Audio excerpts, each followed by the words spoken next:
countrymen and women, brothers and sisters. The footage you are about to watch was captured in real time during the conduct of Operation Mosig by Zambian Battalion 7 troops in Wadajale of the Central African Republic. I take this opportunity to salute all the officers and soldiers who took part in the operation, led by their battalion commander, Lieutenant Colonel Jeff Mwanahingombe, for their swift reaction to help the civilian population in the area return back to their homes after successfully dislodging the armed elements. The nation may wish to know that this is the second time Zambat has carried out such an audacious operation, after Zambat 5 carried out a similar operation in Birao under the command of then contingent commander, Lieutenant Colonel Teddy Tembo. The President of the Republic of Zambia and Commander-in-Chief of the Defense Force, Mr. Hakainde Hichilema, has since congratulated the troops for their outstanding performance. As Zambia Army, we stand ready to continue upholding the MINUSCA mandate by protecting civilians, especially women and children, in the Zambat area of operation.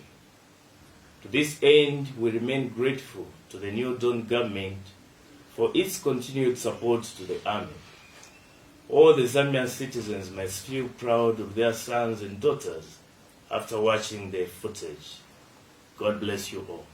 June 16, 2022, the information reaching Zambat headquarters in Birao says that over 100 CPC rebels are advancing to Wadajare, a small town in the distant northeastern part of the Central African Republic. According to the information received from our sources, these CPC UPC armed elements are advancing towards Wadajare. According to the source, is indicating that they are about 10 kilometers away Wadajare. The strength is 150 to 200. Uniform, they are in assorted weaponry. They have AK-47, RPG, MMG, and hand grenades. Identification, most of them are in dead rocks. The morale of these armed elements is believed to be very high, as most of them were just recently promoted by their commander, General Ari Darasa, on 4th March 2022. Their mission is to attack the Central African Government forces, FACA, and take over control of the town. Zambat 7 Commander Lieutenant Colonel Jeff Mwanahingombe is ordered by the UN-steered MINUSCA top command to establish a temporary operation base in the area in order to protect civilians. We are coming to Wadajare with the aim of coming and attack these FACA soldiers. So, you're going there to go and prevent this attack. The information reaching us is that as of yesterday, they were at the mine called the Bokchak mine. It's about 7 kilometers from Wadajare. So these who are already at that mine site, about 7 kilometers, they are just buying time for these others to come. It is rain season, and the movement of vehicles in the Central African Republic is limited. But for the sake of civilians, Lieutenant Colonel Jeff Mwanahingombe is taking the risk he knows too well. If the troops move 165 kilometers from Birao to Wadajare, they will need military choppers to return. If they are attacked and overrun, reinforcement can only reach by air. He demands helicopters before sending out his men. Around 14 hours of the same day, his demand is met. 2 choppers will be in the base as the troops move out by road.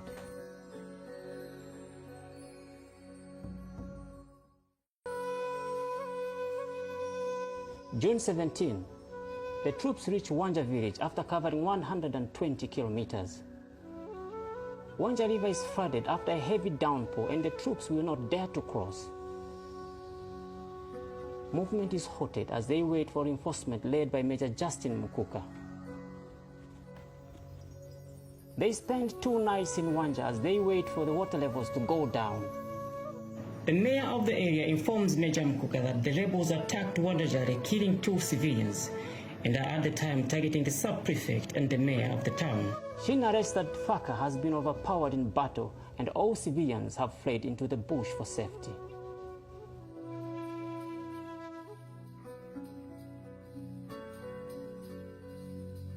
Returning to Bira will only be called a stupid decision. The lives of civilians are in danger and Zambian has to protect them. June 20, the patrol crosses Wanja River.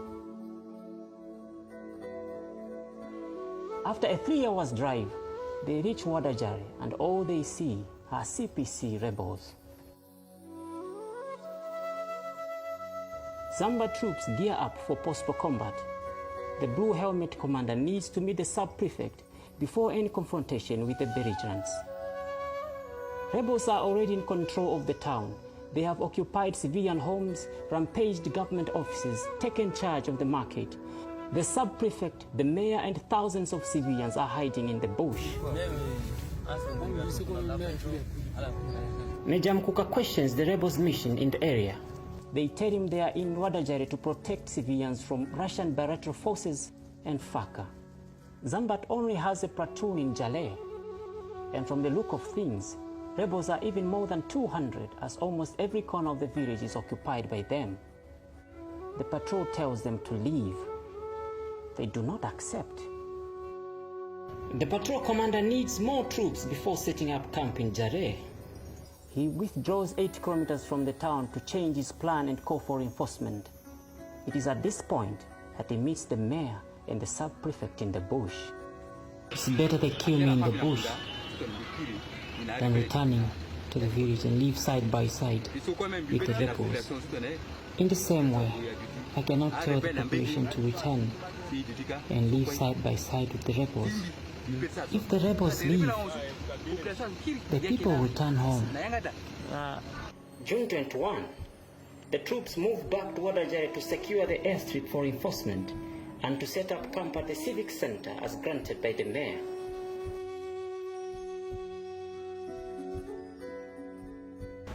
Colonel Manahingombe sends reinforcement and other essentials as requested by the commander on the ground.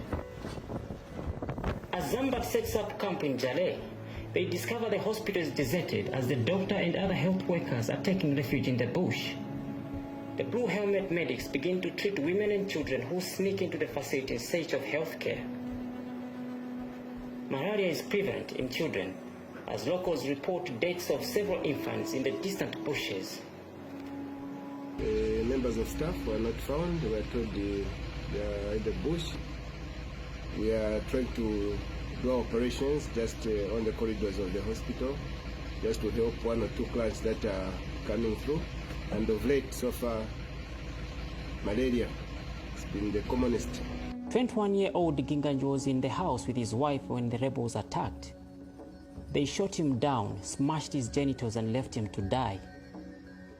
Zambian found him and offered medical assistance. He was immediately evacuated to Bria by MINUSCA for advanced medical treatment.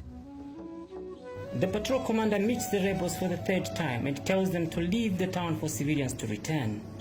That have fled away into the bush, starving, spending sleepless night in the field, which is not going to allow me to stay here and start smiling at them. No. The bottom line here is that I do not want these to be here. As long as these are here, the civilians will never come back. So I'm giving them to say, I don't want to see them up to 12 hours. Let them leave. Okay. They promise to do so after a day, a thing that doesn't come to pass. June 22nd, Colonel Manahingombe meets his men in Wadajari.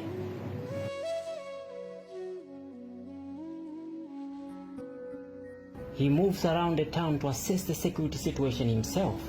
His instructions to the troops are very clear. And if you happen to use force, it must be effective force. Chaps must be hit hard. I say again, if they make a mistake to fire at you, you must hit them hard. June 23rd, Major Mkuka orders the rebels to leave the town before 12 hours. They arrogantly tell him MINUSCA has no right to remove them out of the town. All forms of peaceful negotiations with the rebels have failed, and locals are losing confidence in MINUSCA. I want to remind them that let them respect the peace agreement they signed in Khartoum, respect the mandate of UN. And our mandate or my assignment does not allow me to operate alongside the police. So it is with this mandate I ask them to leave. Okay. Yes. Okay. And I'm pleading to see a woman up there. It's raining, is there. It's failing to come in his house. To come back, and you have to leave for good. This is not going to mean well to the UN. It means you have waged war with UN, not with Zambian, no, but with UN. And they have said no negotiations, but you are to leave the houses for this evidence and move. In the darkest of the night, Zambian prepares to push the rebels out of Wadajare by force. It is June 26. At the break of dawn, Zambian gives the rebels the full dose of their own medicine.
Going.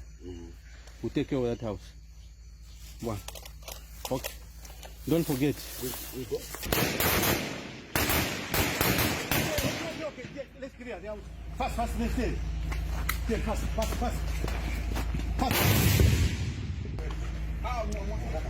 Cover me behind. Okay. Out, fast. Come out. Back, we get the bodies and the motorbikes so that we put them on the central place. Alright. This is what, huh? Yes. Do you have any casualties to our side? No. Yes. Did they put up resistance? Yes, they had put. Okay, let's get into the bodies. As the guns fall silent, the only two rebels that remain in Wadajare are the dead ones. Right away.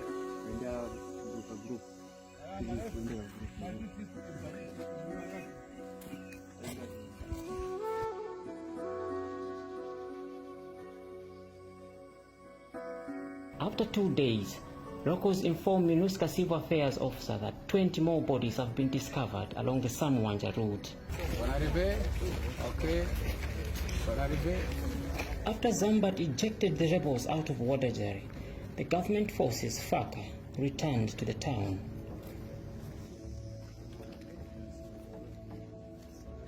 The mayor and the sub-prefect happily came home, and for the first time in 10 days, they slept in their houses.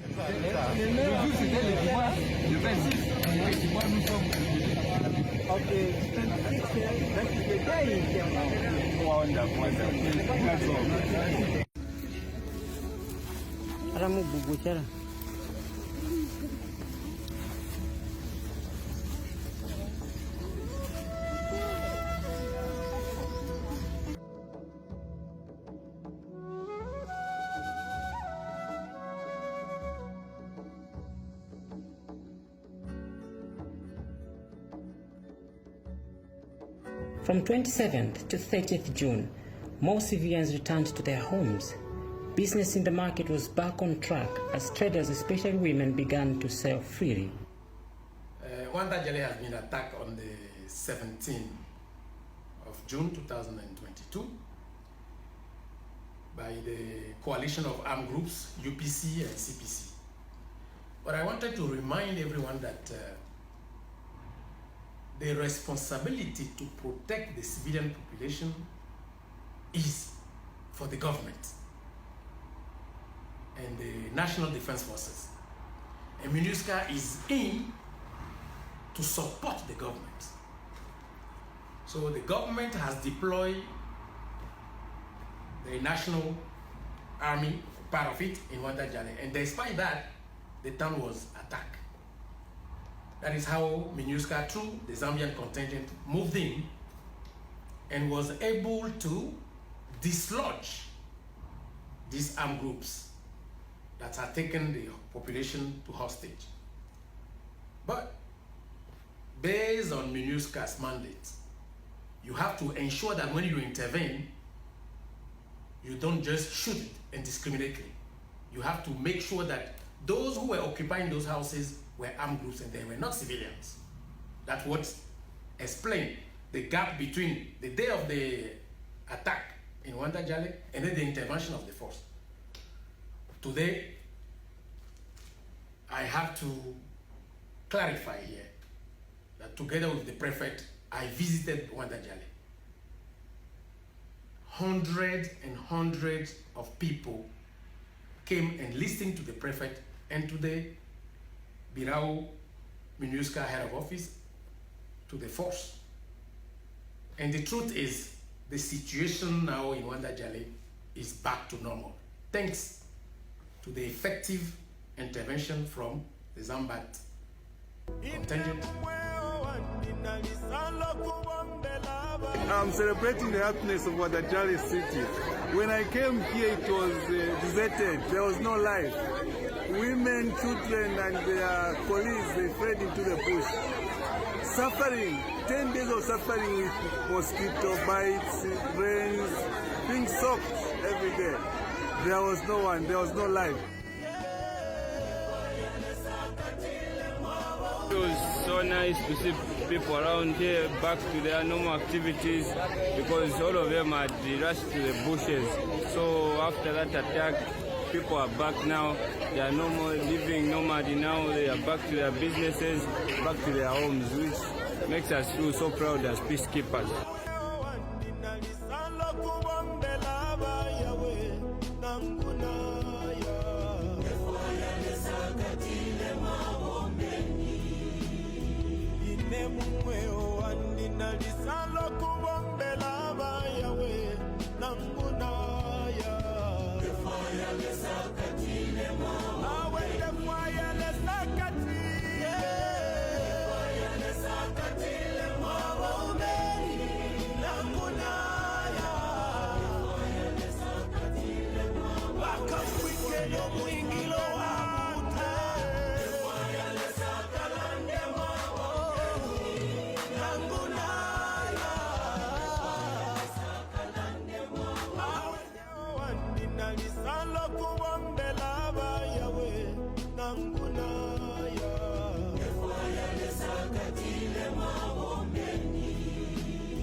Civilians were back in their homes, happy for what Zambian had done.